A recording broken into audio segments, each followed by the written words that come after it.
അറിയാമോ എന്ന് ചോദിച്ചു.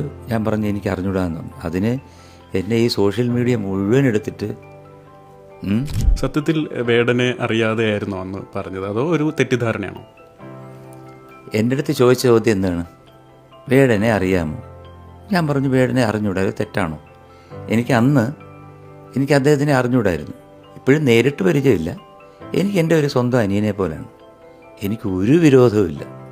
കാരണം അദ്ദേഹം പാടുന്ന ജോണർ വേറെയാണ്. അതിൻ്റെ ഒരു കമ്പാരിസൻ്റെ ആവശ്യമേ ഇല്ല. ഇതാണ് എം ജി. ഇദ്ദേഹത്തിനെ കൊണ്ട് എങ്ങനെയൊക്കെ പറ്റുള്ളൂ. കാരണം പറഞ്ഞു കഴിഞ്ഞാൽ മറ്റ് എന്തെങ്കിലും പണവും പ്രശസ്തിയൊക്കെ ആയാൽ പോലും തലക്കനം വെച്ച് പുള്ളി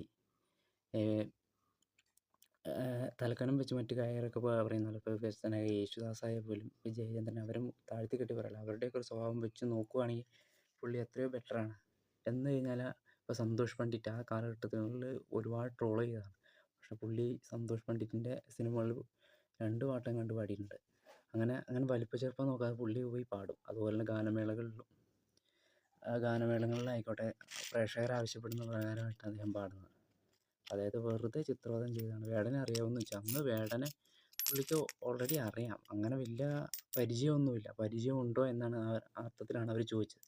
അതിനാണ് അദ്ദേഹം പറഞ്ഞത് എനിക്ക് ആ വേടൻ എന്ന വ്യക്തിയെ അറിയില്ല, പേഴ്സണലായിട്ട് അറിയില്ല എന്ന് തന്നെയാണ്. പക്ഷെ അദ്ദേഹത്തിന് ഒരുപാട് ചിത്രവധം ചെയ്തു.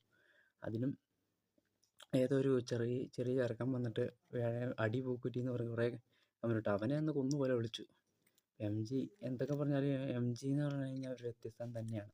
സ്വഭാവം കൊണ്ടും ഗാനശൈലി കൊണ്ടും അദ്ദേഹത്തെ പോലൊരു ഗായകൻ ഉണ്ടാവുമെന്നല്ല. മറ്റുള്ളവരെ വെച്ച് കമ്പാരിഷൻ, ഇപ്പോൾ യേശുദാസിനെയൊക്കെ വെച്ച് കമ്പയർ ചെയ്യണമല്ല. പക്ഷെ പുള്ളി ഒരു വേറെ ലെവൽ തന്നെയാണ്. അത് പഴയ ജനറേഷൻ ആയിക്കോട്ടെ പുതിയ ജനറേഷൻ ആയിക്കോട്ടെ, എം ജി ഒരു വേറെ ലെവൽ തന്നെയാണ്.